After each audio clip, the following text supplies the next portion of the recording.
One of the areas of law that we truly enjoy is the representation of nonprofits, in other words, charities. This involves not only forming charities, determining whether the charity will be a 501c3, a 501c4, or with respect to a house of worship, it might not even need to be either in order to be classified as a charity, to how the company that is in a nonprofit mode can maintain that mode. In other words, just because you obtain 501c3 status doesn't mean that you keep it.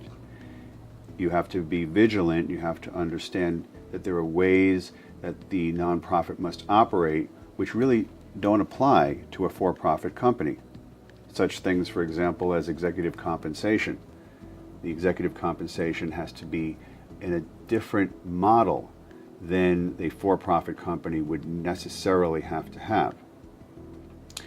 In addition, there are issues relating to contracts, employment disputes, landlord-tenant issues, all the panoply of legal matters that would apply to a for-profit or a nonprofit company. But it's always informed by the fact that these nonprofits generally are underfunded, at least in the sense that they want to spend their money doing good for the world as opposed to dealing with their lease or their vendors.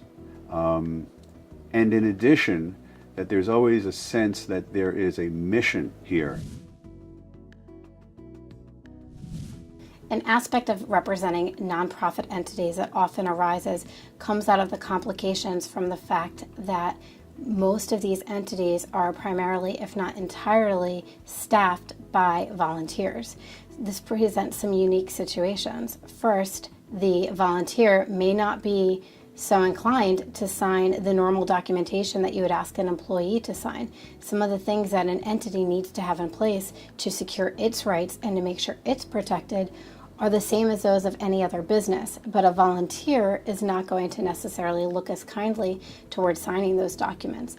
It also means that you may have someone who's very passionate about the mission of the organization, but is not necessarily as motivated to adhere to the governance issues or to hear what the attorney is saying in terms of the complications that could arise. Sometimes you also have some political strife or conflict between the volunteers and the paid staff, and it's how to address that from both a documentation point of view, but also the realities of resolving those disputes in a way that's amicable, considering that everyone is doing this for a purpose, for a mission, and how can you get both sides to be on the same page and drive that purpose. And so all of these issues we find to be absolutely fascinating and very meaningful. As a matter of fact, many of our attorneys have served and do serve on the boards of trustees for nonprofits.